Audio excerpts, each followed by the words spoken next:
Bom, formato diferente hoje. Tô aqui com presenças ilustres. Bruno, superintendente da Tchu Seguro, certo, Brunão? Isso Seja aí. bem-vindo. Obrigado pelo convite mais uma vez. Super feliz de estar aqui para bater esse papo com vocês. Boa. Derley, meu amigo Derley. De onde, Derley, mesmo? Direto de Franco da Rocha. Boa. Boa. E daí FTL, Instituto de Formação em Tecnologia e Liderança. E Eric Luque, Eric Luke, CTO da Ecotrace, direto de Valinhos. da minha cidade de Ah, Valinhos. grande Boa. cidade. E eu de Valinhos também. Eu de Guarulhos, São Paulo, Valinhos. E é isso. Bom, formato diferente, a gente tem alguns macro tópicos pra gente trocar ideia, mas a ideia é a gente fazer uma conversa mesmo, trocar ideia, expor pontos e deixar que a conversa nos leve aí. Como a gente tá em São Paulo e agora são 10 horas da manhã, não tem breja, não tem uma cachaça pra gente tomar, senão a gente estaria tomando uma de leve. Mas vinho na Argentina pode, né? Pode. Porra. Agora eu tô correndo na esteira, porque, nossa. Bom demais, gente. Obrigado pela presença de vocês. Né? São grandes amigos aí sentados na mesa conversando sobre tecnologia e gerando conteúdo para essa comunidade brasileira. Bom, não tem como a gente não falar de outro tema aí sem abrir pela IA. Sei que vocês já estão fazendo coisas de IA, já estão respirando isso no dia a dia, mas eu queria fazer uma conexão aqui, saber a visão de vocês quando a gente fala de IA relacionada ao mundo dos devs ali. Né? A gente está falando de Copilot, assistentes de código, etc. Brunão, dá as honras aí, qual que é a sua visão sobre IA e como você acha que os devs na Tchu hoje já têm essa liberdade de poder usar? Eu sei que tem desafios também. Como que você enxerga isso? Cara, quando eu vejo a IA acelerando o dia a dia do desenvolvedor, eu vejo a IA como uma grande aceleradora. É para trazer produtividade, né? Eu acho que a IA não vai matar o trabalho do desenvolvedor, longe disso, mas tem o poder de transformar a forma que ele trabalha, né? Então, quando a gente olha dentro da Tchu, a gente tem alguns pilares que a gente está usando IA. O primeiro deles é para a parte de teste, então a gente tenta ali cada vez mais gerar os casos de teste ou testes unitários usando IA, né? Quem foi dev sabe, né? Você leva 5 dias para fazer o código e mais 5 para construir o teste unitário e a parte mais chata, né? Então, se a gente puder automatizar essa etapa com IA, a gente automatiza. Segunda parte ali, para fazer um code review, né? Antes o code review era feito por outro dev, agora a gente tem, além de outro dev, também a IA trabalhando em code review e ajudando a gente a cada vez mais garantir qualidade.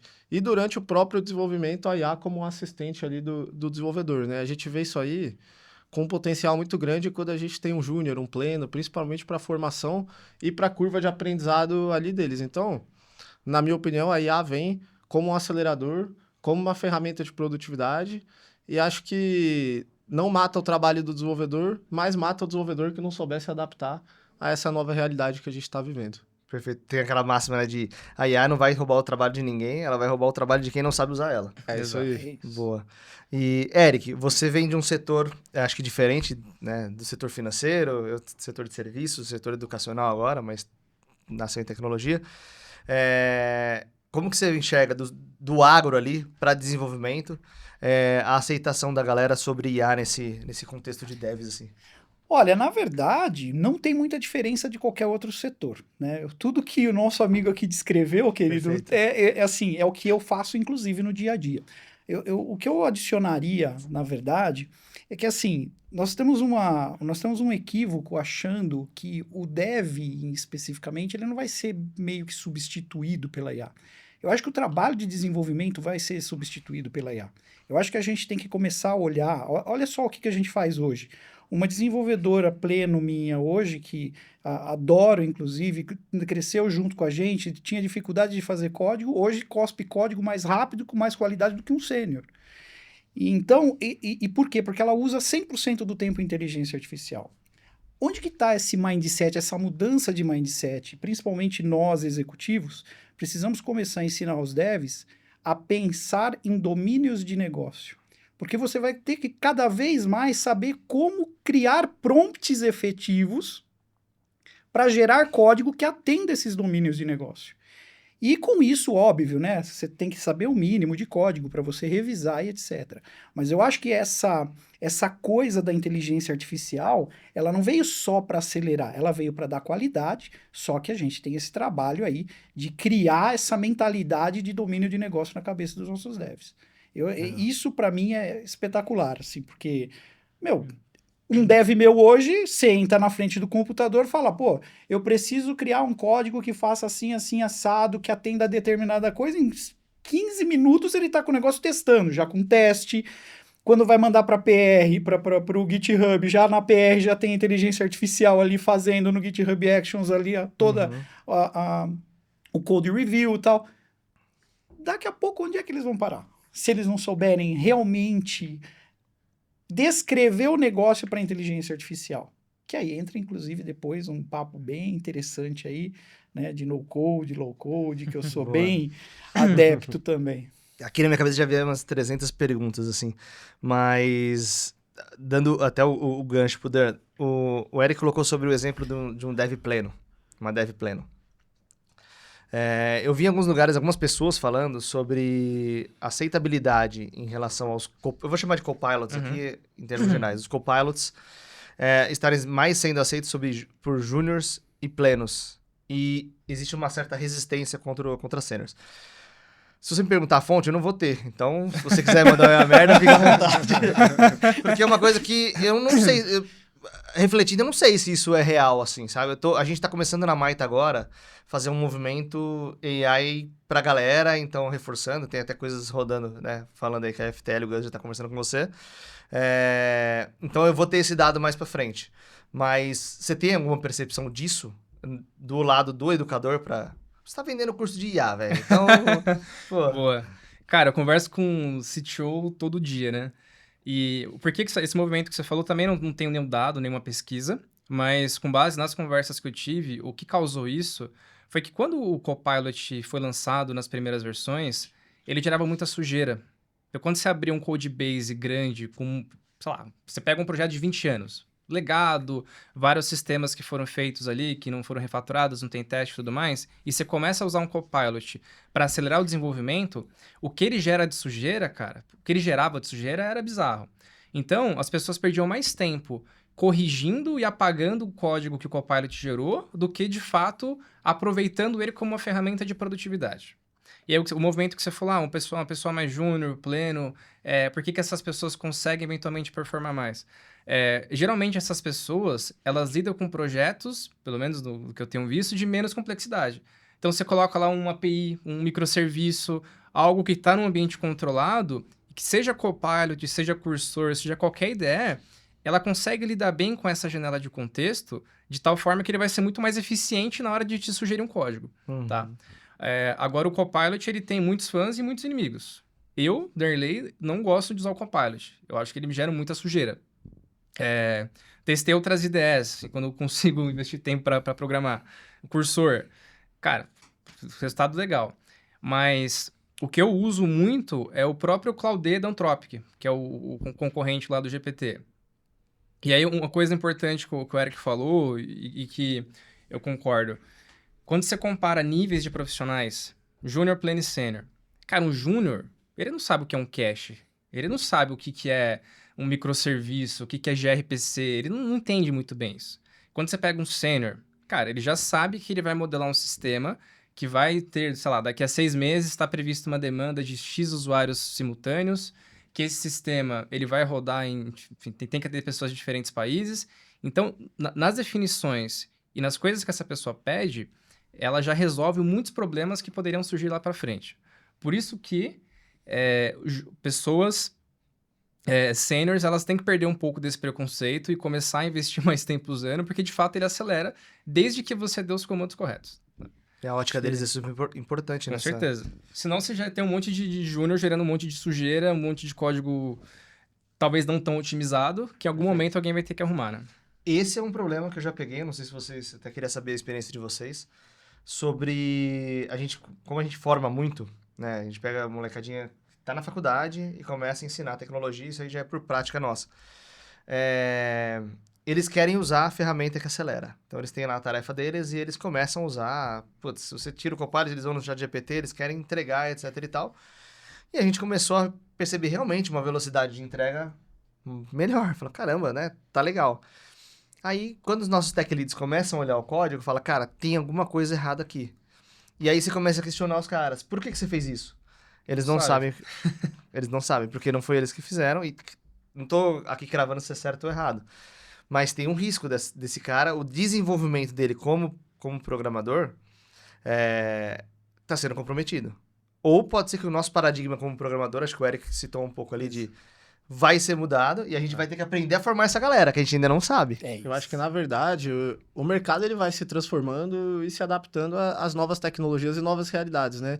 Quem começou ali a programar, no meu caso ali, entre 2009 e 2013, já começou a programar usando um monte de framework, né? Não sei se vocês lembram. Eu, por exemplo, eu trabalhava com Java, eu já entrei no Spring, no JSF, no Hibernate. E para mim era uma realidade, eu queria começar já usando framework. Eu lembro que a galera mais velha na época falava para mim, pô, mas você usa Hibernate aqui, vai perder a performance, você devia olhar para o algoritmo e tudo mais. E eu vejo uma coisa muito parecida agora, né? Quem já entra quer usar Copilot, quer usar ferramentas aceleradoras e o pessoal mais velho olha para isso e fala, calma, mas ainda não tem a mesma performance, gera um código meio sujo, né? Então, se você for vendo, a história ela vai se repetindo. Eu acho que no final o mercado tem que se ajustando. Igual os frameworks, aos poucos, foram ganhando mais performance, uma qualidade maior. Eu acho que as ferramentas de IA, tanto para a qualidade do código ali, para code review e para o desenvolvimento dentro das IDEs, elas vão ganhar também e vão trazer essa qualidade. Eu já vi evoluir muito de 2022 para cá, desde que eu comecei a usar um pouco do Copilot. Então, acho que no final é aceitar essa realidade e ir usando ali com cautela no começo e aprendendo aonde funciona bem e aonde não funciona, mas não ter a resistência, né? E esse pessoal novo aí que tá vindo pro mercado, a gente já formar pensando em produtividade, pensando em AI, que acho que é o futuro que a gente vai ter. Boa. E vocês, Eric? Como Cara, que é a sua percepção desse problema ou não? Talvez o problema seja deles ou nosso, eu não sei. Exato. Na Bom verdade, ponto, Bruno. eu vejo um problema, não é só no algoritmo em si, porque um júnior ele vai ter um problema de algoritmo, ele programando na unha ou usando inteligência artificial. Às vezes ele não vai nem saber fazer e ele lançou mão da inteligência artificial para fazer isso. Uhum. Cabe, assim, a gente abrir um machado, se precisar, a cabeça dos devs sêniores, para eles entenderem que isso é uma ferramenta poderosíssima para eles, inclusive para ensinar o júnior também. Falar, ó, tá vendo, cara, a inteligência artificial gerou isso daqui assim assado e ele podia ter feito assim, que é um pouquinho melhor. Talvez seja um padrão de código que ele pegou por conta do teu prompt. E se você parar para analisar hoje, eu tento ensinar muito o meu time, eu tento... Cara, assim, eu sou realmente de vanguarda quando o assunto é esse negócio de inteligência artificial para desenvolvimento. E eu tento ensinar eles. Cara, tudo resume-se ao seu prompt. Se você fizer um prompt X, vai cuspir um código X para um determinado tipo de situação. Se fizer um prompt Y, ele vai fazer um código completamente diferente para aquela mesma situação. Então, temos que começar a estudar e mostrar as maneiras corretas de fazer isso, e às vezes não é a de primeira, para os seus desenvolvedores. E tem dado muito certo para a gente. Assim, não são todos os meus devs que que já usam, ainda tem alguns resistentes, aqueles cabeça dura, que quem tiver... Os sêniores, lógico, sempre os sêniores, né? Nós já validamos a pesquisa. Né? Vai ser cancelado pelos devs aqui. Não, meus devs, eles querem, nesse momento, eles já estão fazendo um bonequinho de voodoo e me cutucando com agulha. Né? Mas, assim, eu acho que tudo resume-se a isso. A gente realmente tem esse problema, mas com uma boa educação, principalmente de prompt e um pouquinho mais de lógica de programação, a gente consegue chegar lá, sim. Boa. E aí uma curiosidade, e quando a gente sai do prompt e a gente tem os copilots de novo, né? O Copilot não tô me limitando só da Microsoft ali, mas as ferramentas embarcadas dentro da IDE, você acha que isso se mantém? Rapaz, eu sou suspeito de falar. Ele falou que estava usando... Qual que você está usando? Cursor. O cursor. Eu uso o Windsurf, por exemplo, e uso o VS Code com alguns plugins também. O Windsurf tem vezes que ele gera o código todo para mim. Aí eu só pego a nossa identidade visual e coloco lá e ele gera primorosamente. Entendeu? Então, assim, essas ferramentas ajudam. E detalhe, toda documentada, toda comentada, e se bobear, alguns já estão gerando até os diagramas usando Mermaid, alguma coisa assim. Então, não tem o porquê a gente não usar. As ferramentas estão aí, elas... Gente, a gente precisa quebrar esse paradigma e começar a usar o que a gente tem. Primeiro, porque elas já estão num nível, assim, absurdamente bom. Né? Eu tenho conversado bastante com o Darnley a respeito disso, a gente bate papo praticamente todo dia, né, Dan? Praticamente não. Todo dia. E eu, assim, cada dia eu estou numa ferramenta diferente, testando, colocando. Hoje, desde o RH da companhia até o desenvolvimento, a gente está começando a usar tudo. Documentos para RFPs, por exemplo, a gente faz tudo com inteligência artificial hoje. Agilizou muito. Para escrever RFP ou para participar de RFP? Escrever. Ah, vocês escrevem, legal. E tudo, não, e os dois, né? Participar, na verdade, né? Tá. Você pega, põe o que quer, coloca toda a nossa base de conhecimento, em alguns segundos ali você tem todo o documento, você só revisa, e alguns deles trazem até os números já atuais. Lá a gente está gerando história, por exemplo, usando IA. Né? Então, Boa. agora, um ponto que eu tenho minhas dúvidas eu também gosto dos copilots dentro da IDE, né? E eles geram códigos, na minha visão, já com uma qualidade maior do que 2, 3 anos atrás. Mas eu tenho as dúvidas, e aí talvez eu vá ir para uma próxima pauta aqui, mas se código ainda vai existir. Porque eu acho que os low-codes, no-codes, eles estão vindo tão forte que vai chegar um momento que a gente vai ter um nível de codificação muito menor do que a gente tem hoje. E aí talvez nem IDE mais tenha. Na verdade, a IDE seja um drag and drop de várias coisas e a IA plugada nisso, entendendo contextos de negócio. Talvez seja um cenário mais futurista, mas eu vejo, sei lá, 5 anos na frente, boa parte das empresas já testando isso, ou pelo menos fazendo pilotos, né? Na Tchu, a gente chegou a conversar até com o Caio ali sobre low-code, eu conversei com outras empresas. Quando eu olho, por exemplo, o core da Tchu é back-end, né? A gente é B2B, então no final é API, é evento, é plataforma. E alguns front-ends que a gente precisava desenvolver, a gente falou, não é meu core, eu preciso mesmo ter um monte de dev front codando, ou eu poderia pegar low-codes de front-end e acelerar esse trabalho e garantir ali uma produtividade muito maior. E a gente começou a pesquisar low-codes e aí que eu vi a evolução de como essas ferramentas hoje estão boas, não só para front, mas para back também. E aí, no nível de formação de desenvolvedores, eu vejo um gap gigante no nível de solução. Né? Você pegar um dev júnior até sênior, o cara entende de um cache, ele sabe codar ali uma API, mas a hora que você fala, vamos olhar uma solução 360, desde a entrada do dado ali, até isso ser processado aí para o banco de dados, como que vai para um parceiro, para um cliente, como um todo, essa solução ainda tem gaps. E quando a gente pensa em low-code, você é menos código e mais solução, né? Então, eu acho que cada vez a gente precisa pensar mais na solução e, naturalmente, menos no código. Voltamos àquilo que eu falei no começo. O nosso dev tem que parar de começar a olhar tanto código e começar a entender de domínio de negócio. É isso, Pô, negócio, solução. Ô Dan, vou levantar uma bola para você, que é uma dúvida minha também. Quando a gente fala até pegando o gancho do Bruno, de low-code, eu entendo que a solução ela vai estar com o nosso código na mão. A solução, as IA generativas. Como você enxerga a segurança disso? Porque é um tema crítico e bem discutido aí já faz um tempo, né?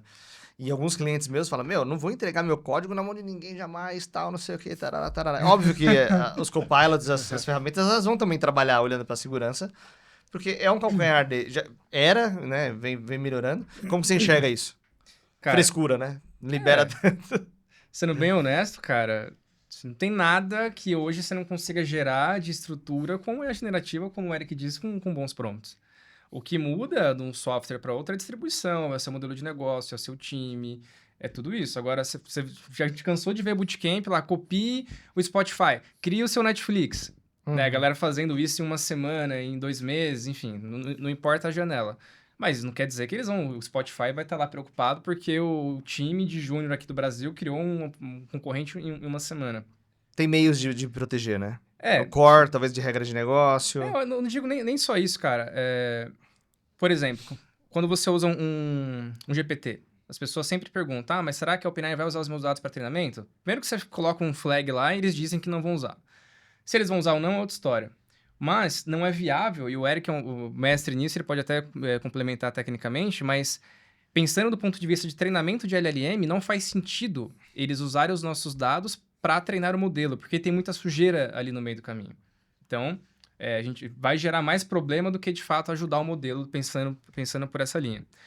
E aí, conectando com low-code, hoje tem muitas ferramentas low-code que elas são open source. Então, tem o ToolJet, por exemplo, que a gente usa muito. Você pode rodar no SaaS ou você baixa e, cara, roda na sua infraestrutura. E ele acelera muito. Ele não só acelera, mas ele tem muitos componentes prontos. Então, você quer fazer você vai criar um CRUD de uma tela com tabela, com filtros, cara, você pluga o banco de dados e em poucos minutos está feito. Então, acho que essa preocupação, ela faz sentido. Acho que a gente tem que proteger o que é core mesmo. Mas hoje existem várias ferramentas e formas para você não se preocupar com isso. Tem muito modelo, tem muita coisa hoje surgindo no mundo open source que nos protege, né? Conta aí sua visão, Eriquinha. Eu sei que Cara, você discute muito disso. Bom, tem, que nem você falou, tem, por exemplo, o N8N também. Ah, sim. Cara, o N8N eu uso, você usa, sabemos disso. Agora, eu vou dar uma visão que eu gosto de conversar, sempre quando me perguntam isso. Da onde você acha que saiu todo o dado de treinamento para essas LMs para dar o código para vocês? E vocês ainda estão preocupados que esses caras estão querendo roubar teu código. E código ruim, inclusive. Código ruim, cheio de bug, sem teste, não tá otimizado, porra. Pô, os caras utilizaram hoje, eu não lembro em qual percentual, posso estar falando uma groselha muito grande, mas acho que é lá, vamos colocar 70% do conhecimento da internet foi utilizado para treinar essas LLMs. Cara, não, eu não vou colocar o meu algoritmo, porque o meu algoritmo vai ser a bala de prata. Cara, teu algoritmo foi gerado por alguém já anos atrás. E o que as pessoas não sabem é que o seu dev copiou do Stack Overflow pra criar a sua solução. Entendeu? Então, assim, de novo, voltando, aí entra cada vez mais naquela coisa. O que nós temos que proteger? Claro, dados pessoais, dados sensíveis, isso indiscutível. Boas práticas, né, de usar. Acho que isso é importante. LGPD, resumindo. LGPD. E em termos de o que você está fazendo, bem citado, por exemplo, Spotify, cara, você baixa um Spotify open source hoje é fácil. Não, você tem que... A sua estratégia de negócio é diferente. Perfeito. Tá? Por exemplo, hoje eu tenho aqui o Spotify, mas eu criei um algoritmo aqui que pega, sem querer, o humor do cara quando ele olha pro celular. Tô viajando na maionese. E aí ele fala o que ele quer. Pô, isso é um diferencial. Cara, você não vai abrir isso pra internet. Então, você protege isso, você faz uma coisa diferente. Perfeito. Agora, todo o resto... muito difícil a gente ter algo hoje que já não tenha sido inventado, alguma coisa assim. Que não esteja no Stack Overflow, por E exemplo. que não esteja no Stack Overflow, boa. Cara, a maioria dos sistemas é crude. É crude. Tudo é crude. Não tem algo... Quando você olha para os sistemas corporativos no dia a dia, não tem nada muito disruptivo, assim. Cara, o que importa é a sua estratégia de negócio, distribuição, canal, outras coisas que alavancam. Não é só o código pelo código, né? Meio, né?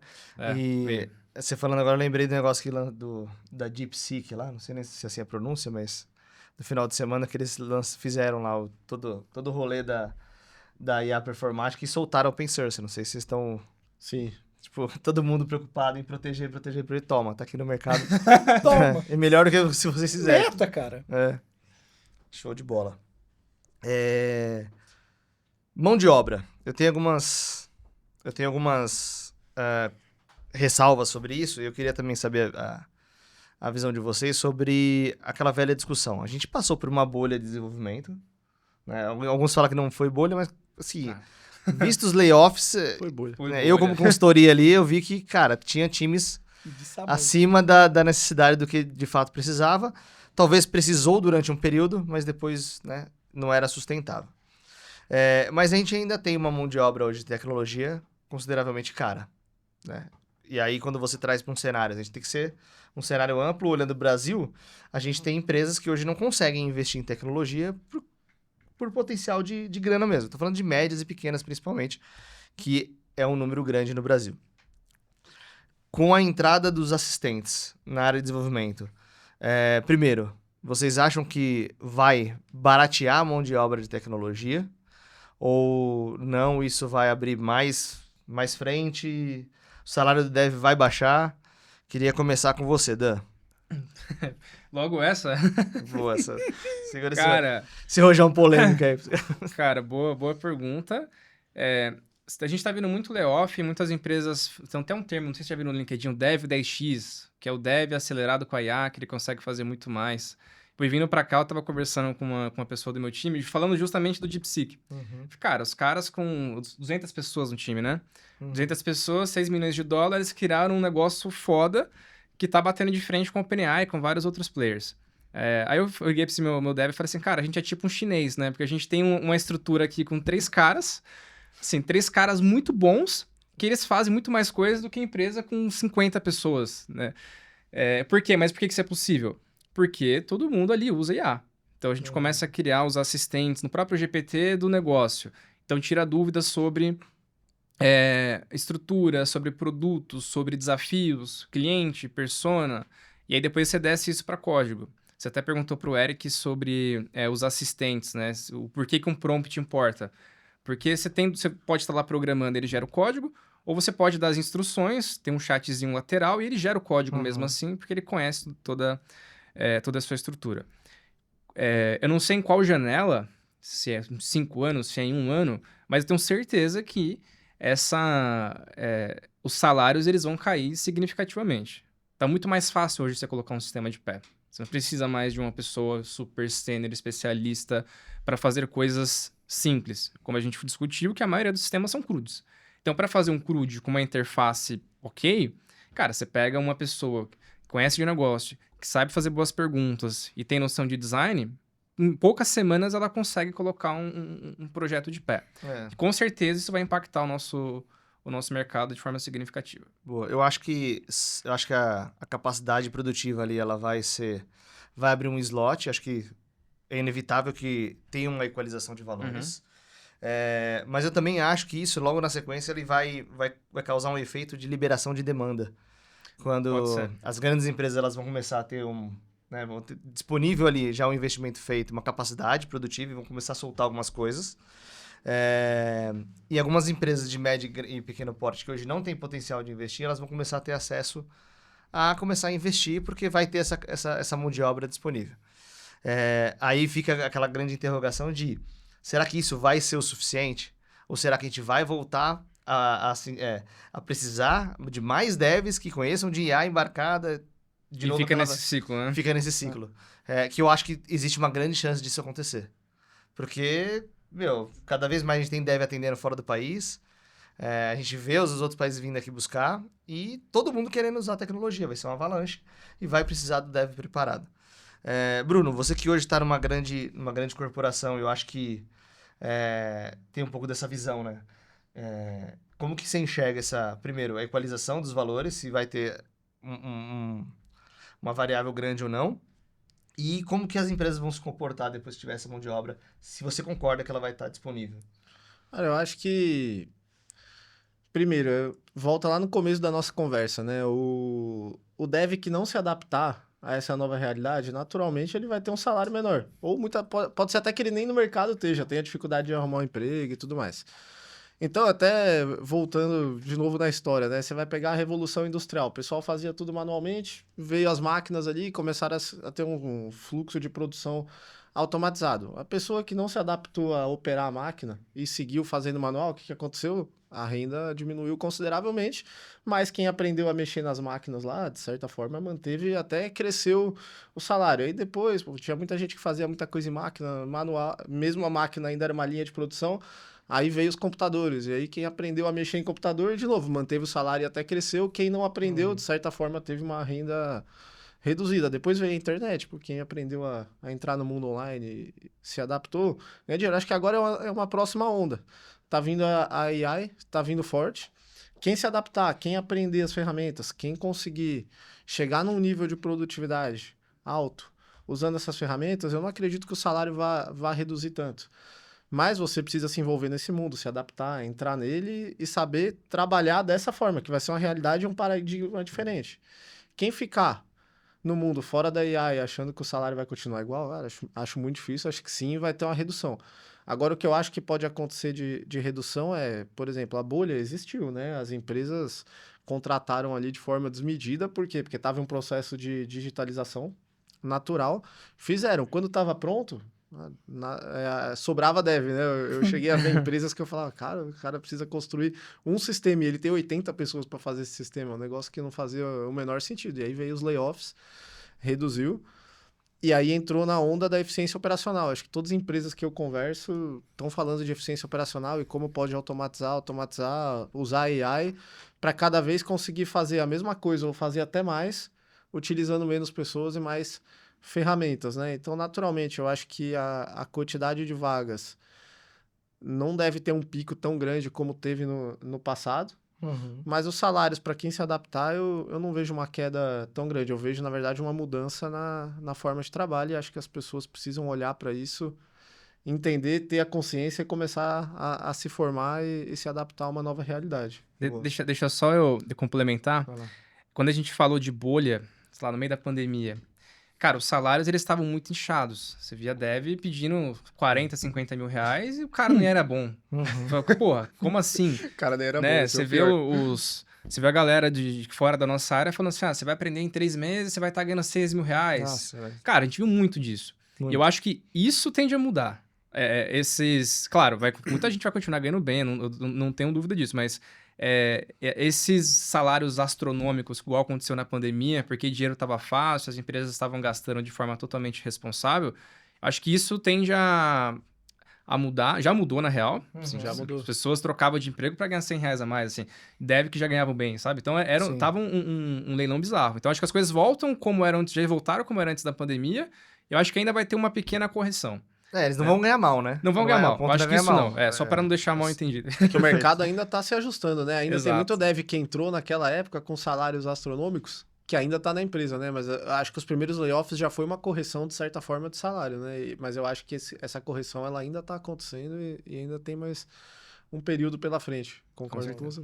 Eric, e sua visão sobre essa disponibilidade de mão de obra? Você acha que a gente vai chegar em algum momento de equalizar o que a gente tem de demanda com o que a gente tem de profissional? Cara, ou a gente vai continuar correndo atrás do rabo pro resto da vida? Eu tô tava me coçando aqui, porque eu tenho uma visão bem antagônica a tudo que foi falado aqui. Então solta. Eita. O que acontece, pessoal? E aí, cara, o Bruno foi assim, ó, ele acertou a íris do olho da mosca, numa fala que ele falou aqui. Quando a gente veio lá da Revolução Industrial, a gente veio nessa, né? Sabe, você aprende a usar máquina, aprende a usar computador, aprende a usar internet, aprende a usar inteligência artificial. Beleza, vamos segurar essa informação. Tudo isso mudou. Nós tivemos profissões que nem existem mais. Na minha opinião, a profissão de dev, ela não vai morrer, mas ela vai ficar extremamente restrita. Nós vamos ter uma mudança, nós vamos ter, tipo assim, analistas criadores, vamos chamar assim, né? Poeticamente falando, analistas criadores, porque a IA vai criar tudo pro cara, o cara vai ter que saber pedir para ela e vai fazer. Mas, quem é que vai desenvolver a IA? Aí nós vamos ter os desenvolvedores. E aí a régua vai mudar. Então nós vamos ter uma substituição, isso é a minha visão, a médio e longo prazo, nós vamos ter uma substituição de devs por analistas que criam coisas, tá? E os desenvolvedores mesmo vão ser aqueles cientistas, pesquisadores, que vai ter a régua muito mais aumentada, com salários astronômicos, fazendo as ferramentas para essas pessoas. No geral, dentro trabalharem. das Big Techs, né? Geralmente, dentro das Big Techs. E esses caras com certeza estarão sendo acelerados por IAs. Exatamente. É um ciclo. Boa, legal. Interessante sua visão. Bom, acho que a gente explorou bastante essa questão dos devs e IA. Eu queria trazer uma outra pauta aqui. A gente deixa polêmico agora ou não? Vocês estão... Já não tá? Mas... acho que melhor que a gente vai ter que rever esse episódio depois de gravado. Não dá pra soltar direto. Boa. A gente falou um pouquinho de low code. Esse tema, cara, eu apoio bastante sobre ele porque eu tenho um certo ceticismo em relação a low code. Não sei se é por medo ou se, não sei, algumas experiências ruins. Vocês comentaram, né? A gente já pôs um pé um pouco na água da low code aqui, o Bruno trouxe, vocês comentaram também. Mas eu queria que vocês contassem um pouquinho dessa experiência. Vocês acham que é esse o caminho mesmo? Junto da IA é tudo low code. E para deixar o negócio um pouco mais quente, e nas aplicações mais high level. Então, onde precisa de muito volume de dados, onde precisa de performance, precisa de um tempo de resposta bizarramente rápido. Cabe low code? Queria já voltar a ordem aqui, começando com o Eric. Vou responder a tua pergunta bem direto. Você precisa de um grande volume de dados. Hoje você vai pegar uma tecnologia. Qual tecnologia você usaria, Dan? Para um grande volume de dados. Segura essa bola. Acendeu a granada e soltou na sua mão. Spark. Sim, Spark. Depende, sei lá, para fila, Rabbit, Kafka. Você está desenvolvendo do zero? Não. Então ela já é low code. Boa. Entendeu? Cara, é uma visão. Não usar ferramentas que estão cada vez mais automatizando pequenas coisinhas que você tinha que fazer na mão, é uma Boa. bobagem absurda. Por exemplo, o N8N foi me apresentado pelo Dan, assim, eu não conhecia, né, assim. Fan lover do N8N. Eu sou meu fanboy. Tá escrito aqui atrás, né, minha camiseta. IFTL, alguma coisa deve ter N8N no IFTL ali. Mas assim, cara, você tem... Se eu vou fazer hoje, assim, eu sou um programador Vim de Java, tá? Hoje eu sou main TypeScript. Aí eu vou lá e eu faço um código para fazer uma API qualquer, etc. Pô, eu vou ter que ir lá fazer autenticação, pá. Pô, mas o N8N, eu puxo uma caixinha, todo aquele bloco que eu tinha que ficar que nem um tonto fazendo, tá pronto ali. Por que não usar? Pega e põe. Uhum. Ah, não, mas ainda não faz tal coisa. Ok, ele te dá a possibilidade de você pegar um bloquinho e criar o seu próprio código e cuspir para outros bloquinhos dele. Boa. Para quê? Por que não usar? Ah, mas eu tenho inúmeros aí de front-end que tem aquela cara específica dele, e dá um puta de um trabalho para você colocar a sua identidade visual e o caramba 4. Ainda, mas pô, e para fazer um MVP? Perfeito. Entendeu? Cara, não faz sentido não se utilizar isso. Eu tento mostrar. Adivinha de quem é a resistência principal? Do Dev. E qual? Do Senior. Você nunca mais contrata Dev Senior. Cara, assim, ó. E por quê? Porque ele acha que vai tirar o trabalho dele. E quando ele olhar e ver que não, que vai acelerar e dar mais qualidade de vida para ele, porque ele vai ter mais tempo para fazer outras coisas, ele muda. É que hoje sou dev também, embora hoje seja executivo e não dev, né? Mas Tá no sangue, né? tá no sangue. Eu também tenho amor pelaquela coisa que eu faço, tal. Mas cara, não faz mais sentido. Então eu acho que ferramentas no code e low code hoje em dia elas estão caminhando, inclusive, para remover o dev, para entrar cada vez mais na mão do pessoal de produto, de negócio, que vai fazer coisas rápidas e deixar o dev fazendo coisas muito mais importantes dentro da companhia. Por exemplo, você deixa o conceito de MVP para o pessoal de produto e começa a colocar conceitos como o MAC, não sei se vocês estão mais assim, antenados contra isso, mas que é o conceito de automatização, né? Que é o mínimo automated, né? Digamos assim. Então você começa a virar um pouco a chave e olhar para outras coisas. E isso, o no-code dá a possibilidade e acelera você e te dá uma competitividade muito maior. A minha ressalva em relação a low code é quando eu olho para plataformas prontas. E aí eu tenho, eu não sei se eu confio inteiramente, eu já vi alguns clientes para desfazer, o rollback disso é muito... Acho que o exemplo que você deu, você foi riquíssimo no ponto de vista de, eu pego essa parte, junto com essa parte, uso isso para fila, e aí eu faço o meu low code mesmo. Acho que isso é muito low code. A minha ressalva, não sei nem se eu posso chamar de no code, mas quando eu pego aquelas plataformas de ponta a ponta, e a gente já conversou sobre isso. Tipo um Bubble, você diz? Eu não ia colocar os nomes das ferramentas, mas vamos tipo lá. Aquele que começa com B. Não, cara, OutSystem, vamos lá. Beleza. Vamos lá. Não sei se eu vou ser processado, mas qualquer coisa a gente... Quando você pega OutSystem, por exemplo, a gente pode chamar eles de low code ou no code? É um black box, né? E esse é o ponto, né? Você tem alguma visão quando a gente pega esses black box da vida? Cara, antes de falar sobre o black box, o Eric comentou sobre fila. A gente já usa, por exemplo, a autenticação. Tá. Você pega um AuthZero lá, por exemplo. Cara, ninguém mais quer criar um login. Uma coisa, voltando no Dev Senior, toda vez, eu falei com muito tech lead aqui na FTL, porque a gente formou muita galera. E é comum, toda vez que chega um tech lead novo no time, qual a primeira coisa que ele fala? Precisamos fazer um refactor. O antigo Dev Senior, o antigo time só fez caca e começa a justificar. Cara, passa 3 meses, entra outro Dev Senior, tech lead, é um ciclo. Então assim, ninguém fala bem do último cara que passou. Mas por quê? Todo mundo ruim, né? Todo mundo é ruim, cara. E aí fica nesse ciclo. Mas por quê? Porque existia uma pressão de negócio, porque essa pessoa, ela tinha que entregar um negócio extremamente rápido por um roadshow, porque, cara, aconteceu algo no mercado. Sempre tem um contexto. E aí, conectando isso com low code, que o Eric falou do N8N, a gente volta pro black box. Quando eu recomendo algum low code para alguma empresa, time, Eu sempre prefiro essas plataformas que elas, de alguma forma, te dão código, ou que elas são open source.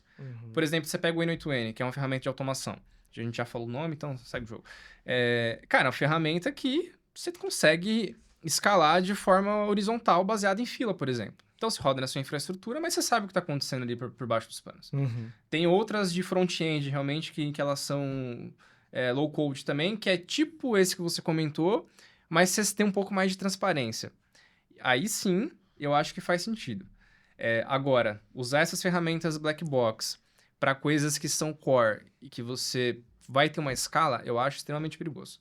Agora, o cara que falou, cara, eu vou colocar na mão do time de produto, eles vão validar, vai passar por cliente, a gente vai dar na mão dos parceiros, a galera vai testar, beleza, testou, traz para dentro de casa e fala assim, time, tá validado, essa é a solução, agora vamos colocar energia aqui para reconstruir ou para otimizar, enfim, para passar para o nosso padrão. Então, acho que são dois mundos. Vou usar um black box, cara, vou usar para coisas que não tem, eventualmente não vão ter escala, são validações, sistemas internos. Cara, é algo que eu vou colocar na rua?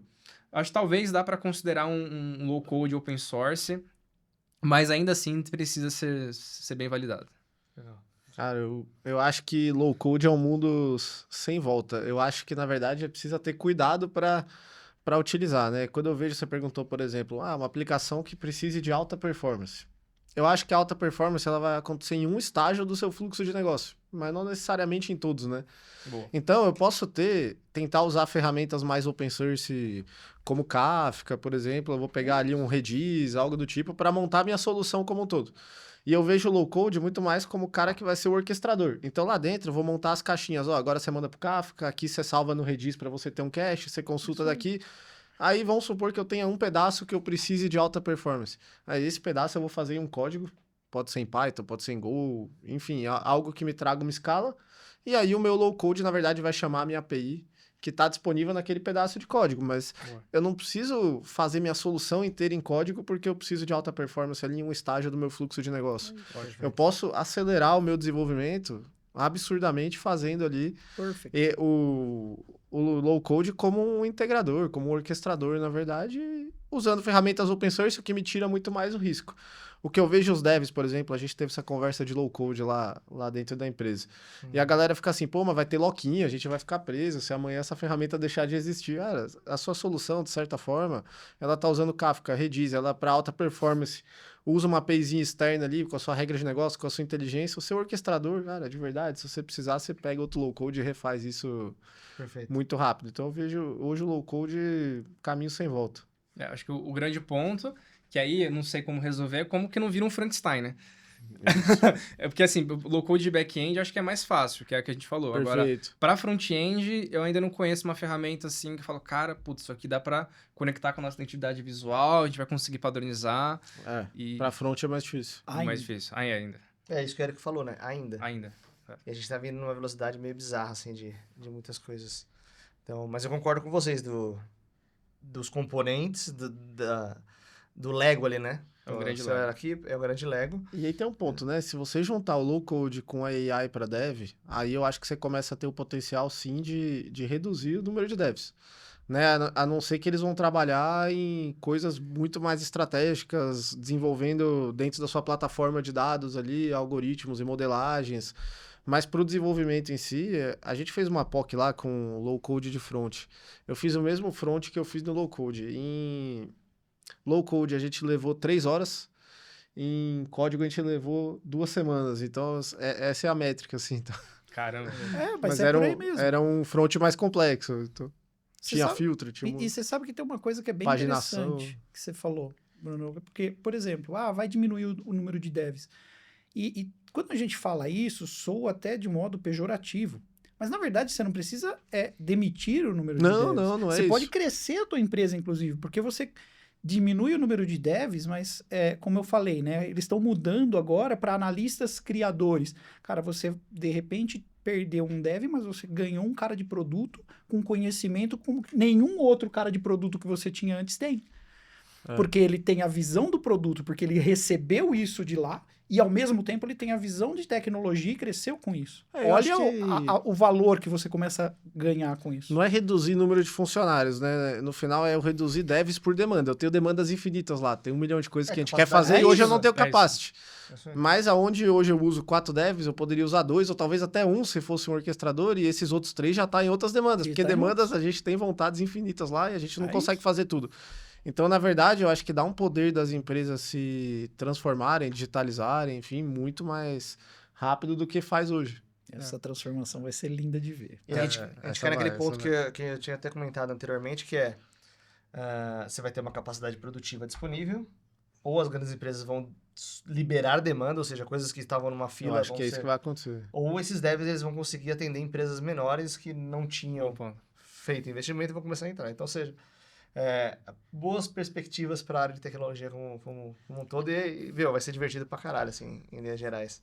Com Eu não certeza. vejo a área de tech diminuir, eu só vejo ela aumentar. O que eu vejo é esse nível, a produtividade e as demandas vão ser escaladas Bizarras. assim muito mais rápido. Boa. Teve uma frase de um cara de produto da OpenAI que ele disse que nós teremos cada vez empresas menores, porém cada vez mais empresas.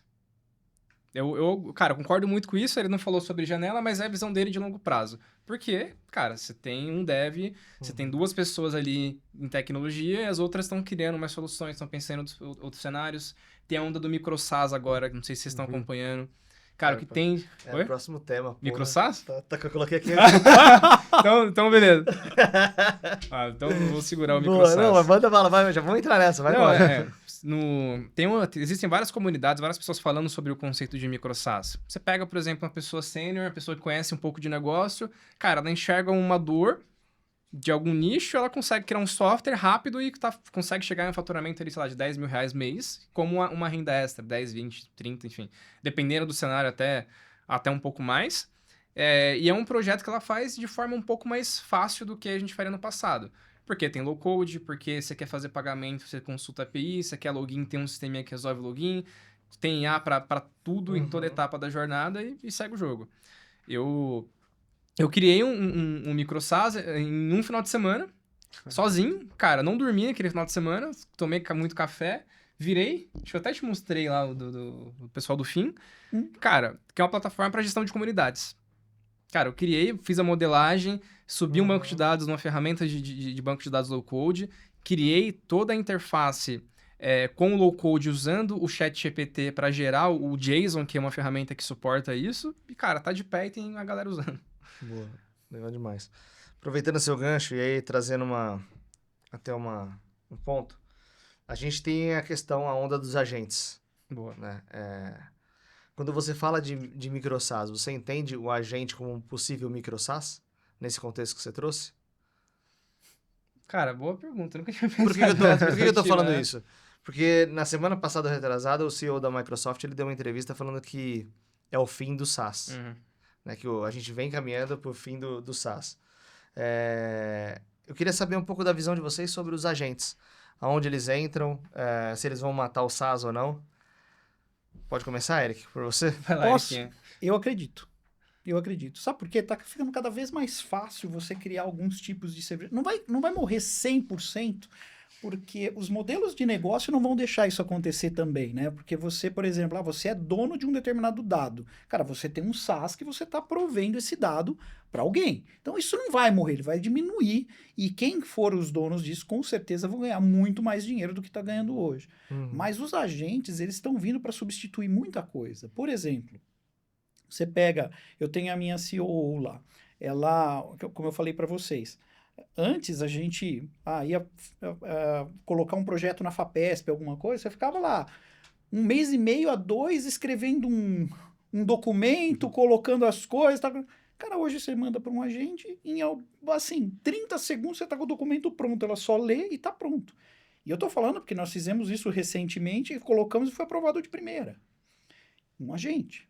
Pô, você pega RH funcionando hoje dentro das empresas. Cara, o RH hoje você joga lá, faz um RAG, mete os currículos lá num banco de dados do tipo Pinecone, alguma coisa parecida assim, Open Source, que está aí aberto para todo mundo, de graça, pluga isso com uma LLM da tua preferência e fala assim, olha, eu tenho uma vaga tal. Pronto, já salvei 4 dias de pesquisa de uma pessoa de RH procurando por currículo.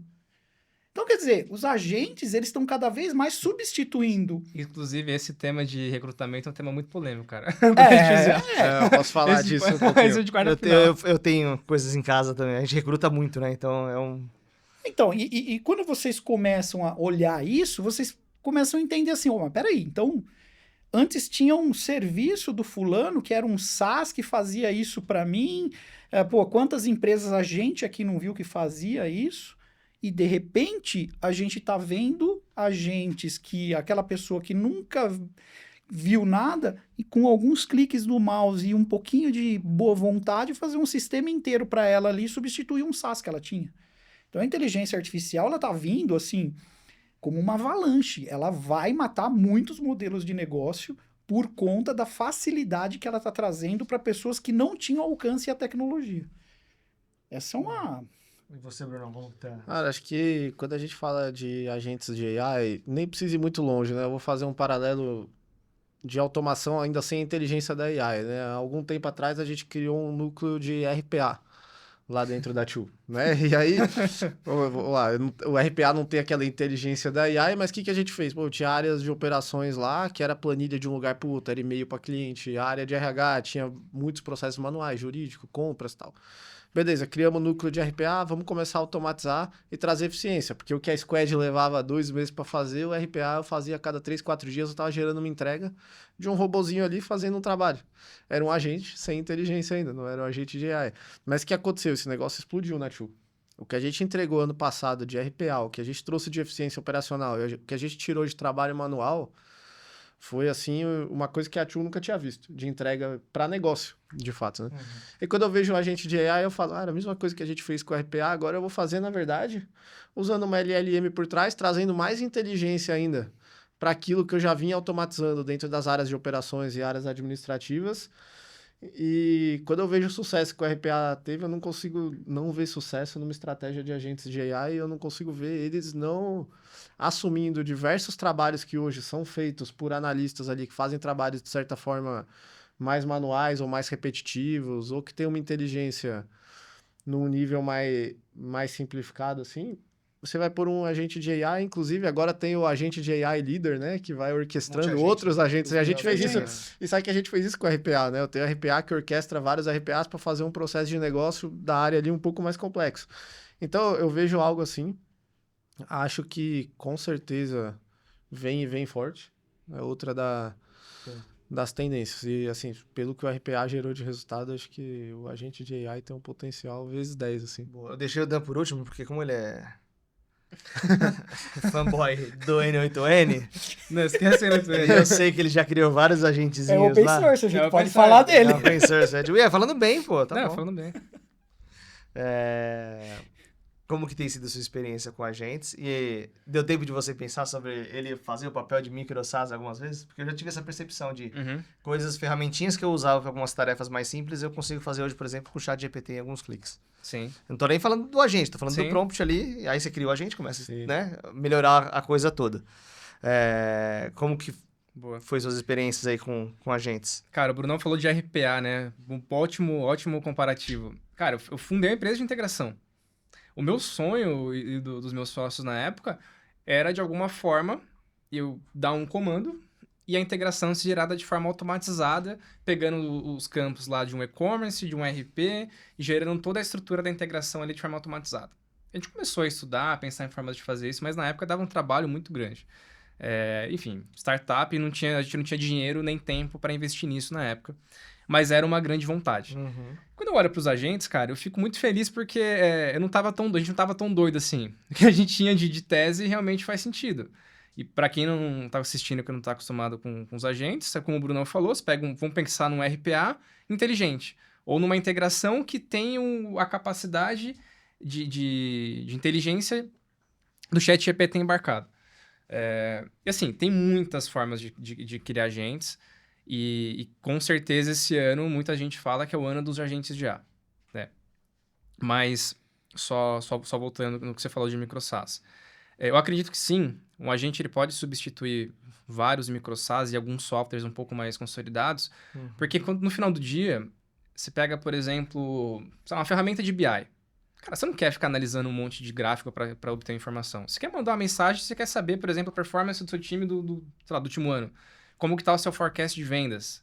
Você não quer mais ter que entrar lá uma puta estrutura, TV pra caramba, pra você extrair algum tipo de informação. Você quer uma linha ali que te diga exatamente o que você precisa. Isso dá pra fazer com agentes. Porque o agente, ele conversa com APIs. Então, você tem lá alguém que pensou no seu lake, alguém que estrutura os dados, que você manda a mensagem por WhatsApp, essa mensagem cai numa aplicação que vai na LLM, que entende o que você precisa fazer, que entende o que precisa fazer, faz a busca no banco de dados, chama o API, compila o dado e resolve. Rápido, assim, sem muito esforço. E a construção desses agentes está cada vez mais fácil.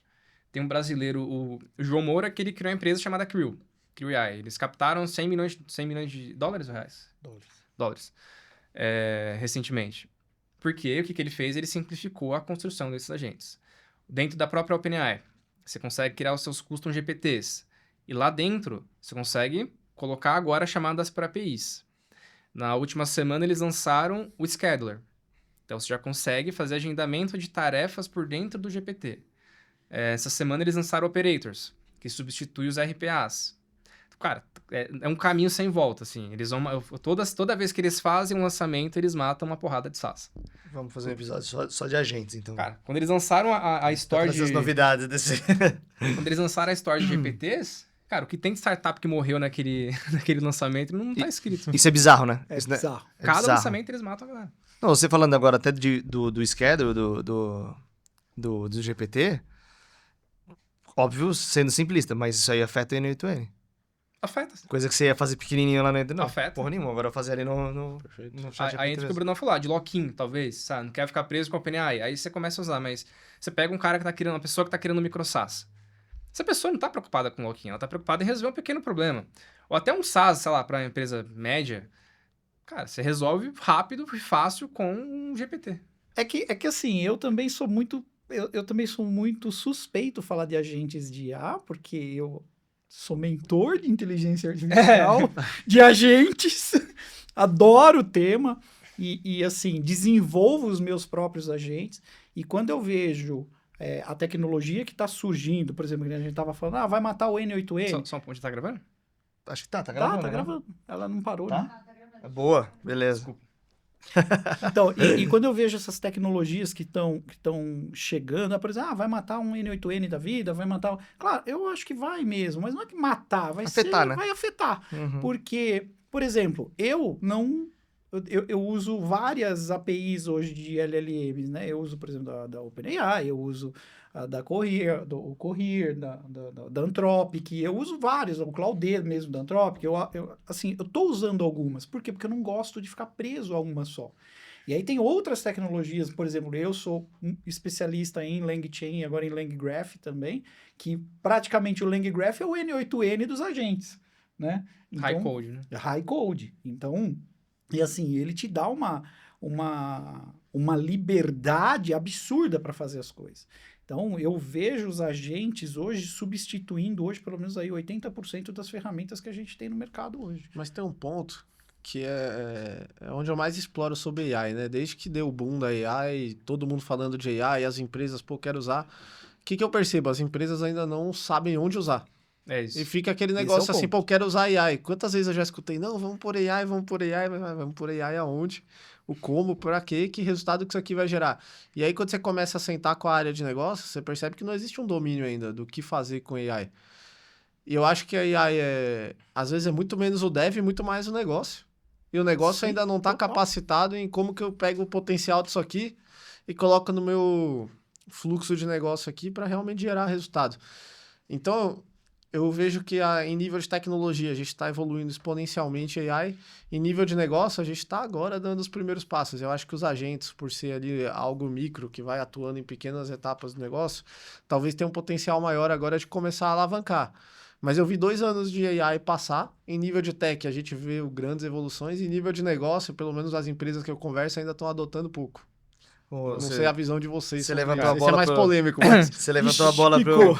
Não, você levantou a bola para falar de uma coisa que a gente vem conversando com a FTL, inclusive, fazendo jabá aí da FTL. que na Maita a gente entrou nesse paradigma de, cara, a gente tá falando de um negócio. Primeiro, a gente tem que ver se a gente tá falando pra pessoa certa. Porque tecnologia, sim, ele entende, mas quem vai, no final do dia, pagar a conta, muitas vezes é a área de negócio. E aí a gente tem esse abismo que você comentou de, cara, eles não estão entendendo isso. Que é um trabalho que a gente vem fazendo junto com a IFTL, de, cara, como é que a gente pode falar mais de agentes de IA generativa para as áreas de negócio, para os nossos clientes, porque eu, como consultor, preciso fazer essa, entre aspas, evangelização de o que é isso, do que é a ponte toda. Dan, você como do lado vou chamar assim, do educador, eu sou mentor lá, o Eric também então a gente tem meio que essa missão o Bruno vai ser agora, sendo o Bruno aqui. vai... boa. Eu tinha te falado que eu ia te apresentar. Você vai ver, a gente vai almoçar Achou que ia escapar, né? Na verdade, isso aqui tudo já tá armado. Como que você vê essa missão da gente, pegando o gancho do que o Bruno colocou, de disseminar IA, principalmente para as áreas de negócio? Boa. Tem um amigo meu que ele faz um comparativo com aplicativos. Ele fala, cara, um tempo atrás, toda área de negócio queria criar algum aplicativo para resolver alguma coisa. Não sei se vocês lembram disso. A gente estava numa consultoria, a gente trabalhava junto. Cara, todo mundo, o que mais chegava era projeto. Eu quero um app para X, eu quero um app para Y. Com os agentes está acontecendo a mesma coisa. Todo mundo quer um agente, mas as pessoas não conseguem pensar no que aquele agente vai resolver. Cara, qual que é o ROI? Eu vou reduzir headcount ou não? Vou aumentar a eficiência operacional? Vou automatizar algum tipo de tarefa? E as pessoas precisam entender que não é barato. Você paga por token, você paga por consumo de API de uma OpenAI. Por mais que o custo está baixando cada vez mais, ainda assim, qualquer deslize que você tem ali com a gente, cara, você vai ter um prejuízo gigantesco. Tem um amigo nosso em comum que ele estava fazendo transcrições de reuniões, usando uma API da OpenAI. Cara, quase que ele tomou um prejuízo de $100 mil. Caraca. Sim, ele não tomou por... Cara, Deus, assim, ele me ligou na hora e falou, cara, você não sabe o que eu quase fiz. Aí ele me explicou exatamente a estrutura e, enfim, não era um agente, mas era transcrição de reuniões. Uhum. Quando você pega agentes, é caro também. Uhum. Você vai pagar por consumo. E quando você coloca na mão do B2C lá, para muitas pessoas começarem a usar, por exemplo, a galera vai usar de forma maldosa, a galera vai tentar hackear, a galera vai ficar mandando mensagem ali para estourar seu custo. Teve um caso de uma concessionária de Floripa, não sei se você viu isso, que eles venderam um carro por R$0, porque criaram um agente de WhatsApp que ia representar um vendedor, que a ideia era simplesmente tirar dúvidas e marcar a reunião. Era uma pessoa técnica do outro lado, essa pessoa começou a conversar com esse agente, não tinha guardrails, que é o que trava a IA, cara, e fez uma venda. Se a pessoa conseguiu o carro ou não, eu não sei. Mas, teoricamente, era uma pessoa representando a empresa, conversando com clientes, e gerou esse problema. Então, assim, eu acho que o ponto são duas coisas. Primeiro, a gente precisa falar de IA dentro das empresas pensando em resolução de problemas, e não tecnologia pela tecnologia. O Bruno falou, cara, 2 anos se passaram, o negócio avançou de forma drástica, mas, ainda assim, a gente vê poucos casos de uso, porque as pessoas ainda não sabem o que dá para resolver. As pessoas não conseguem ter essa visão de, cara, como que a gente implementa. E segundo, às vezes não vale a pena. Por custo, por tempo, às vezes é melhor você manter o seu time ali rodando do jeito que tá, do que você tentar automatizar algo que você vai rodar uma vez a cada... É importante falar isso uma também, semana. Às vezes não vale a pena. Perfeito. Exato. Às vezes é só tempo perdido, né? Tem às vezes eu caio naquela sensação de que, antigamente, eu acho que isso é até correto, a gente parte do problema, né, e a gente pega a tecnologia para resolver esse problema. Eu senti que na explosão da IA ali, muito com OpenAI, ChatGPT principalmente, de repente a gente tinha tecnologia e agora eu preciso sair atrás do problema para resolver com essa tecnologia. E as empresas sendo pressionadas, eu preciso usar. Então, É isso. Tô sendo apertado pelo board, cara, Exato. meu CEO quer usar IA, a gente tem Exato. que soltar uma matéria de PR. Não, todo mundo quer usar, mas É a banana comendo macaco, cara. É isso aí. É isso aí. É isso. Muito bom, muito bom. Senhores, vamos para a pauta que dá bastante assunto também. Fiquei sem voz já. Que dá bastante assunto também, que a gente começou a falar da formação do Dev Júnior, sobre já nascer nessa onda de tecnologia, com assistentes aí, os copilotos e tudo mais. E quando a gente cai Aí, muito provavelmente a gente começa a pegar uma galera com uma idade mais jovem e, historicamente, a gente nunca teve tantas gerações dentro do mercado de trabalho trabalhando juntas, né? Então, a gente tem algumas particularidades e alguns desafios para lidar com a geração Z. Érico, como é que tem sido isso na sua empresa? Vocês contratam muita galera da geração Z e o que você pode trazer? Polêmico, É polêmico, talvez a gente tenha que fazer alguns cortes, mas tudo bem. Depois eu vou expressar minha opinião aqui também. Como é que tem sido isso para você? Começando pelo mais velho, né? Eu gostei da estratégia. Legal você, né? Diversidade. Vai lá, Eric. Pô, assim, olha, por incrível que pareça, cara, eu não tenho muito o que falar mal de uma geração Z. Eu acho que, para mim, é um desafio, especialmente para mim, como CTO, como executivo, é um desafio muito interessante, por eu estar muito distante disso. Eu passei por pelo menos 2 gerações antes de chegar nessa, e eu tenho um mindset de trabalho completamente diferente. Então, eu como executivo, eu tenho que começar a olhar como é isso. Então, primeiro, a gente tem que olhar sempre para as características dessa geração, né? É uma geração que hoje ela tem uma comunicação multimodal.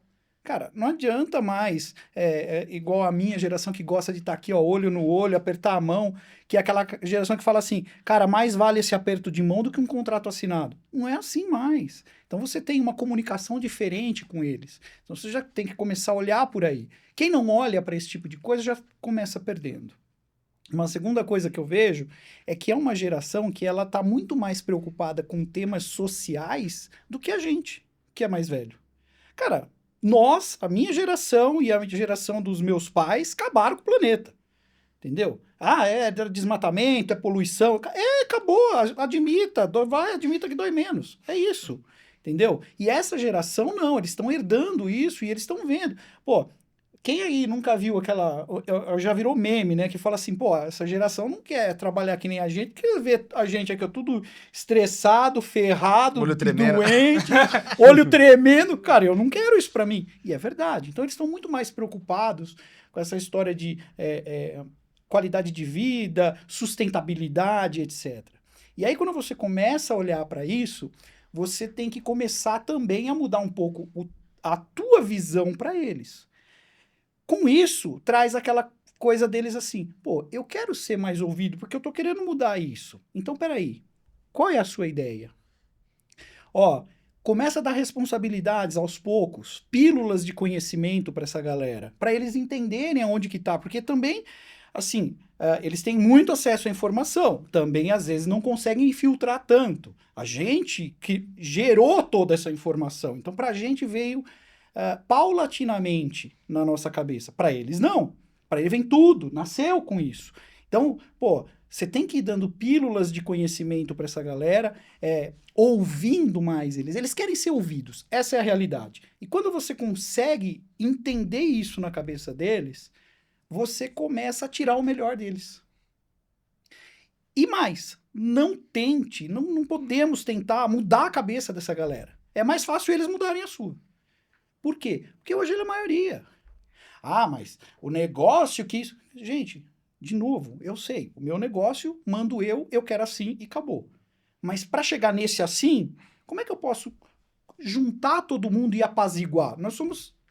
O papel hoje do executivo é apaziguar, é gerar pessoas trabalhando junto de maneira eficiente e com uma qualidade boa de vida. Se eu não conseguir gerar qualidade de vida para os meus funcionários, principalmente para uma geração Z que está vindo com todo o gás e conhece tudo o que está acontecendo no mundo hoje, que CTO sou eu?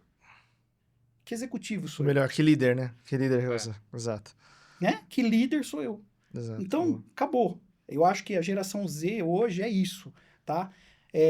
Não dá para falar que eles vão conhecer a mesma coisa que eu, que tenho 34 anos de profissão. Tá. Não vai dar. Né? Tá. A geração Z de sua, né? Não, ele me paga depois. Dá dinheiro, mas não dá intimidade. Agora nós vamos entrevistar alguém da geração Z para entender como é que eles como é que eles pensam. Por que vocês são assim, Dan? O que você acha que a sua geração tem de diferente, assim? Por que você acha que tem esse assunto tão quente? Cara, Você é geração Z, mas você tá mais pra X, né? eu nem lembro quais são as divisões. Qual? É X, eu sou X. Eu e o Bruno somos X, né? Isso. Se falar que eu Qual? sou baby boomer, eu levanto agora. Eu esperei ele mesmo falar. Né? Deixa quieto. Mas, cara, eu acho que eu sou talvez... Não sei, porque eu sou uma geração Z, mas como eu cresci, cara, eu comecei a trabalhar com 13 anos. Eu trabalhava com a galera muito mais velha. Eu me distanciei da galera da minha geração. Então, eu enxergo o mundo com uma outra perspectiva. Mas eu vejo, como o Eric falou, uma galera que valoriza muito mais qualidade de vida, uma galera que não quer... Cara, eu escuto muito isso de empreendedor. Cara, se deu um feedback um pouco mais pesado, a pessoa pediu demissão no dia seguinte. A pessoa não quer ouvir desaforo. Ela acha que as coisas têm que ser do jeito delas. E pra mim isso é muito difícil. Porque, cara, eu gastava 2h30 pra chegar no trabalho... Cara, ia pra faculdade depois, mais 2h30 pra chegar em casa, estudava de madrugada. Tá tudo certo, faz parte do jogo. Mas a galera que tá chegando hoje, eles não estão dispostos a pagar esse preço que a gente pagou lá atrás. Porque eles, como o Eric disse, a gente tá tomando café deitado antes de dormir e dorme depois de 5 minutos. Cara, nem café faz mais efeito. Então, isso é engraçado, mas a gente... criou uma visão do mercado um pouco... que eu não sei, hoje em dia eu reflito muito isso, né? Cara, será que vale a pena realmente eu abrir mão do meu final de semana, de ficar com a minha família pra trabalhar, pra construir as coisas, né? Que preço que eu tô pagando? O que eu tô deixando pra trás? Então, como o Eric falou, é uma galera que me fez refletir, é uma geração que vem com esse olhar muito forte pra esses pontos e que me faz refletir muito. Cara, eu sou novo. Mas eu tenho um mindset meio que do Eric, assim. Cara, pra mim é trabalho, work... Boa. Trabalha muito e tal, e, cara, foda-se, a qualquer custo eu vou ser foda e tá tudo certo. Mas eu comecei a olhar muito pra coisas que são laterais. Saúde, família, ser um pouco mais responsável com o meio ambiente. Então a gente começa a olhar para algumas pautas que até um tempo atrás, cara, para mim, foda-se. Quem vai sofrer isso vai ser 2, 3 gerações para frente. Até você ter filho, né? Exato. Tem esse ponto também. Acho que o fato de eu ter filho, eu comecei a ficar muito mais responsável, cara. E comecei a dar talvez uma desacelerada. Boa. Não sei nem se eu respondi sua pergunta, mas... Não, cara, a ideia é a gente explanar mesmo sobre o assunto. Eu acho que você e o Eric colocaram 2 pontos que são muito importantes, né? Que é converger com essa geração. Tem que achar um meio termo, né? O modelo de trabalho, home office, tem que ter um híbrido. Né? Tem coisas boas aqui, tem coisas boas ali. Tô só citando o exemplo do home office, que é outra polêmica, mas tem uma convergência possível, né? Ou não. O que eu acho da geração Z, já te passo, Bruno, para você. Você tem bastante experiência com essa galera. Tem pontos bons pra caramba. Acho que é uma geração que eu venho aprendendo bastante. A gente contrata muito na Maita, galera mais nova, e é fantástico trabalhar com eles. E tem um ponto engraçado que nos últimos anos a gente veio... Até estava conversando no episódio anterior com o Leonardo da Multilaser, que é a palavra de propósito. Então, propósito. A gente vê uma galera muito mais alinhada a propósito. Por que eu estou fazendo isso? Por que a empresa faz isso? Qual é o propósito da empresa? Então, acho que as nossas gerações elas não eram tão orientadas a propósito. Não que a gente não gostasse de trabalhar por propósito, mas hoje isso veio numa pauta muito, muito forte. Eu acho muito legal essa galera que é orientada a isso. O que mais me preocupa na geração Z é sobre viver a jornada. E eu acho que isso junta o fato de ser jovem também, tem aquela ansiedade de... Do imediatismo, né? Exatamente, do imediatismo. Mas, que nem você falou, eu pegava o ônibus, eu estudava até tarde, etc e tal, mas você fazia tudo isso respeitando a sua jornada para chegar onde você queria. Tudo bem que hoje eles não precisem mais fazer isso. Beleza, legal pra caramba. Hoje, faculdade online, a galera trabalha de casa, as coisas que tem Uber, as coisas ficaram mais acessíveis. Mas tem algumas coisas que, às vezes, trabalhar um final de semana... isso pra mim é respeitar o processo. Óbvio que eu não tô pedindo pra ninguém ficar, trabalhar até meia-noite todo final de semana, todo dia, mas tem coisas que engrandecem pro seu próprio crescimento e pra sua jornada. Isso é um ponto que me preocupa um pouco nessa geração, porque, que nem você falou, tomei uma dura no trabalho e pedi as contas. Claro que isso também é outlier que vem, né? Uhum. Mas isso me preocupa no ponto de que eles sempre vão estar, possivelmente, dando um passo contra si próprio. E é legal respeitar a jornada e vivenciar essas coisas boas. E aprender o não, ao sofrer, etc e tal, tomar tombo. A minha maior preocupação é quantos tombos essa galera tomou até conseguir entrar no mercado de trabalho. Acho que... Eu vejo assim, quem tem a minha idade cresceu em cima de uma educação que precisava trabalhar muito, tinha que trabalhar, tinha que crescer. E a gente entendia que o processo do crescimento, de certa forma, tinha suas dores, né? E não era um negócio fácil. Mas a gente tinha que trabalhar e crescer. Eu sou uma pessoa que até hoje eu trabalho muito, sei lá, 12, 14 horas muitas vezes, mas já trabalhei até mais. E esse processo, ele exige resiliência, ele exige paciência, né? Você precisa ter ali uma visão de futuro do processo e o quanto você precisa trabalhar para chegar em níveis altos que a gente quer. Essa geração, primeiro, acho que ela não tem paciência, né? Eu já escutei o pessoal da geração Z falando assim, não, eu quero trabalhar nessa área. Ah, mas o que você quer fazer? Quero ser gerente. Cara, mas você tem que entrar primeiro, você precisa passar, né? Estagiário, júnior e tal, você vai crescendo, você não vai entrar gerente. Você precisa...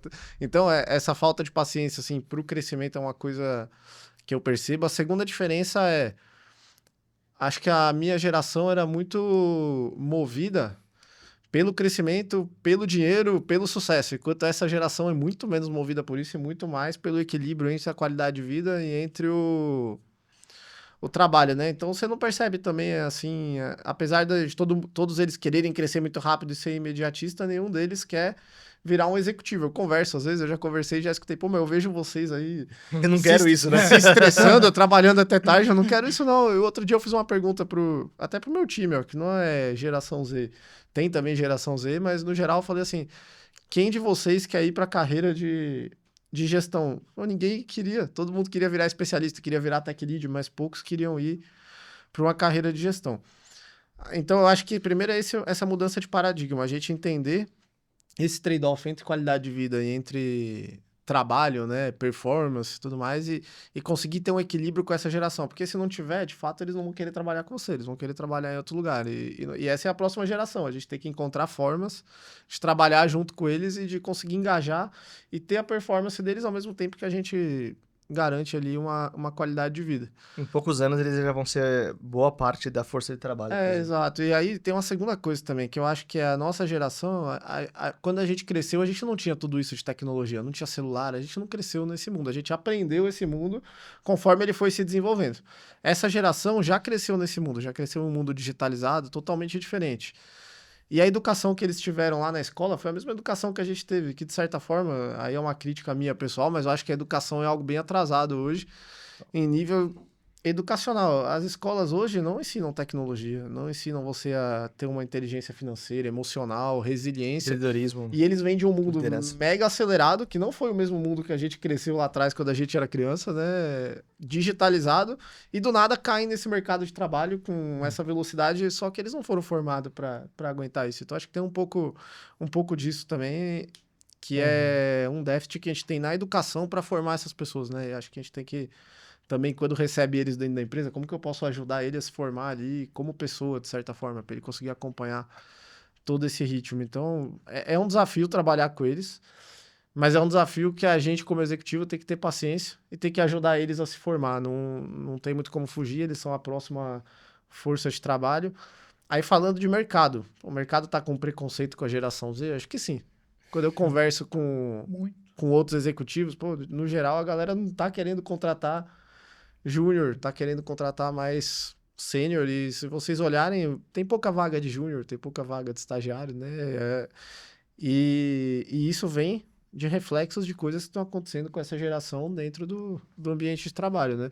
Mas a gente, como executivo, deveria olhar para isso e ter a preocupação de formar cada vez mais essa geração que tá chegando. Desculpa. Vai lá, vai. Só conectando com o que o Bruno falou, cara, é uma geração que tá sendo bombardeada por influencers.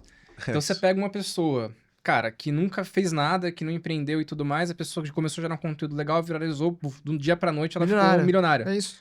Até um tempo atrás, cara, pra você ganhar muito dinheiro, você tinha que trabalhar muito. Cara, 30, 40, 50 anos, você, puta, agora sim consigo comprar minha casa, tenho meus carros aqui, tá tudo certo. Agora, e aí eu acho que isso influencia muito a mentalidade da galera, do tipo, tá, eu vou trabalhar muito pra quê? Sendo que, olha, eu tô seguindo um cara aqui no Instagram que ele faz uma live e comprou uma casa lá em Nova York, tem uma Lamborghini e tudo mais. Então, com certeza, isso impacta muito na visão de mundo deles, né? É uma galera que ainda tá chegando agora no mercado. Eles ainda não têm muita noção de que isso é o outlier, que isso é a exceção da exceção. Então, isso acaba criando algumas ilusões, né? Cara, mas falando agora pela minha idade, tá? Tirando o fato do acesso exacerbado à tecnologia, não é diferente da minha geração ou dos meus pais. A única diferença que eu vejo hoje realmente das gerações passadas com a geração Z é que as gerações passadas, elas buscavam segurança financeira. Agora, a geração Z, na minha opinião, ela busca segurança emocional. Se a gente não olhar para isso, na verdade, a gente está vilipendiando algo importante que poderia estar levando empresas a outro patamar por uma visão de futuro que nós não temos. Eu tenho uma dúvida sobre isso, Eric. Será que um recorte social afeta isso que você acabou de trazer? Completamente, completamente. Eu acho que principalmente, vamos falar um pouco de mundo, né? Uhum. O mundo hoje vê muito isso, é uma guerra comercial, política. O Brasil mesmo, nós tivemos uma guerra política recente no Brasil, né? Essa história de direita, esquerda, Lula, Bolsonaro, cara, isso não leva a nada. Nada. Absolutamente a lugar nenhum.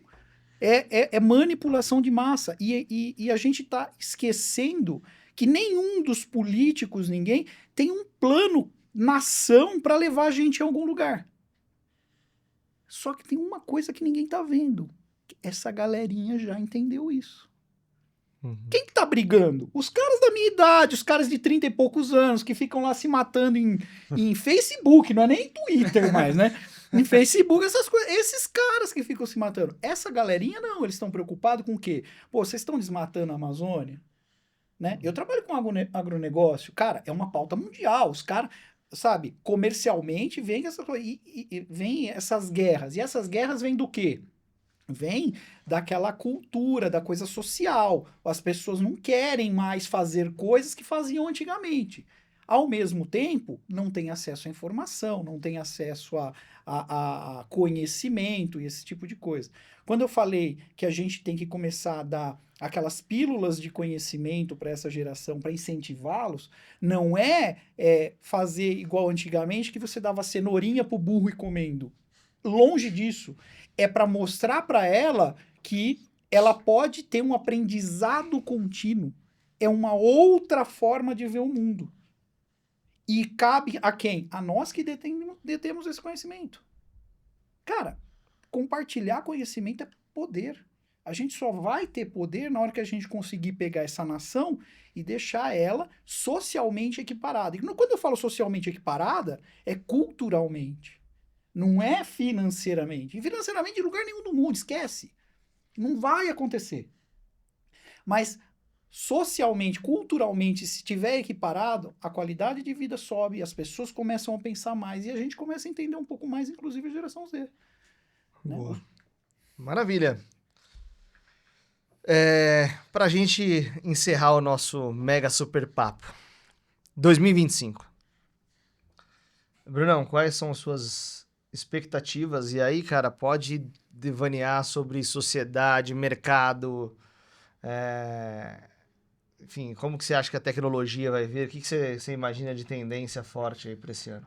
Cara, olhando primeiro o cenário de mercado do Brasil, né? A gente está passando por um momento complicado economicamente no país. Você vê o dólar, o que aconteceu recentemente.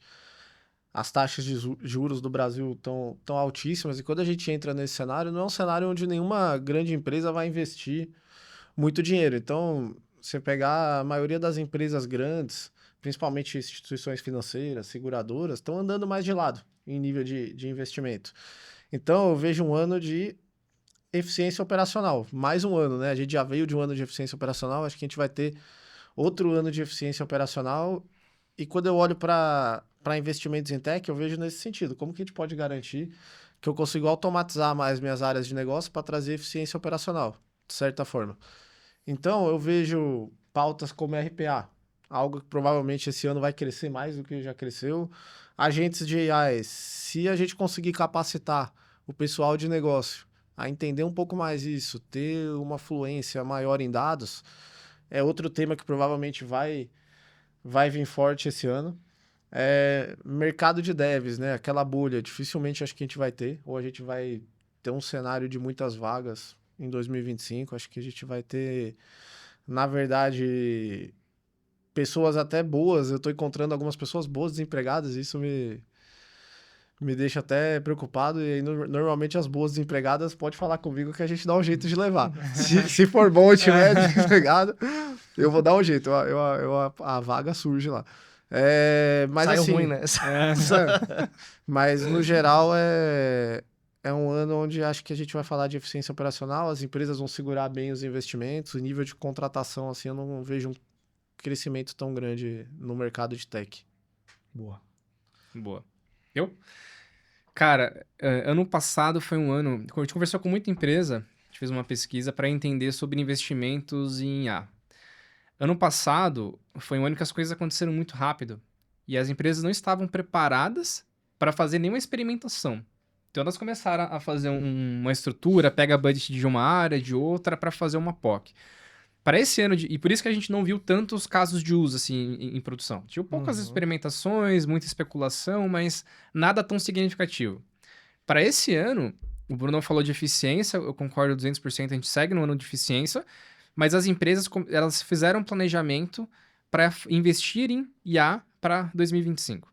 Então, eu acho que nesse ano a gente começa a ver um pouco mais de casos de usos reais. A IA resolvendo algum tipo de problema. Desde que exista essa preparação, né, e esse letramento de IA que a gente falou com as pessoas de negócio.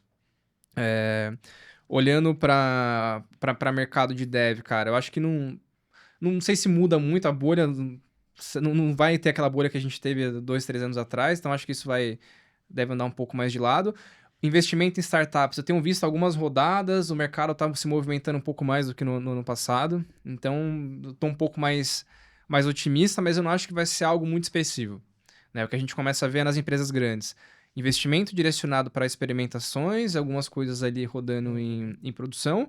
Do lado das startups, da galera que tá chegando agora, eu tenho visto cada vez soluções verticalizadas resolvendo algum tipo de problema. Você pega lá o OpenAI, Cloudei e tudo mais, cara, você faz tudo.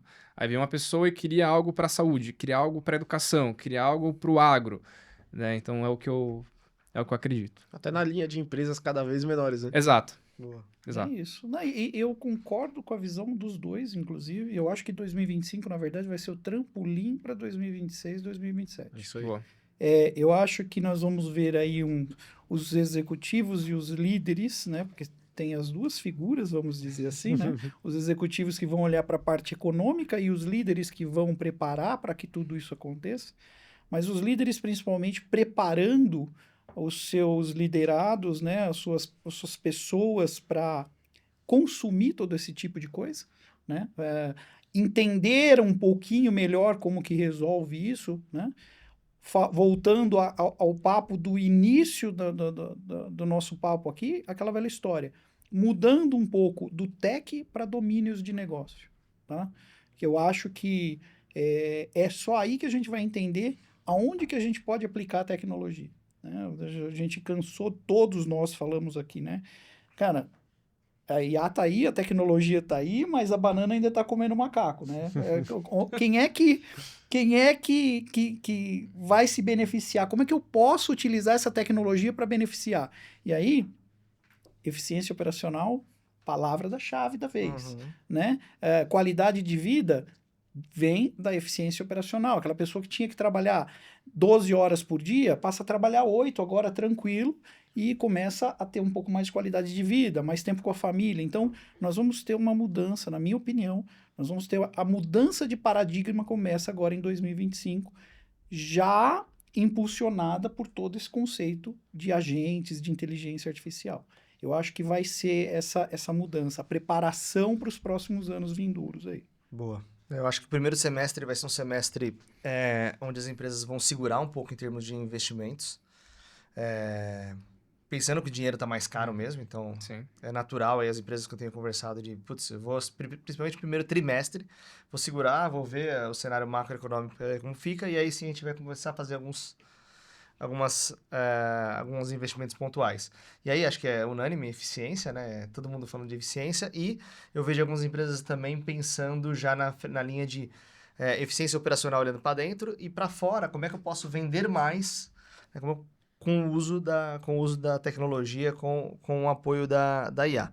Acho que no ano todo a gente tem um desafio de disseminar conhecimento da galera. Pensando no trampolim que você falou, Eric, eu preciso chegar em 2026, 2027 mais contextualizado, mais conceituado do que é a inteligência artificial. Quando eu falo não estou falando nós aqui de tecnologia, eu estou falando da galera de negócio, da galera operacional, para não ter o risco, é um tema que a gente acabou não entrando aqui, da força de trabalho mesmo, como que vai ser o futuro do trabalho.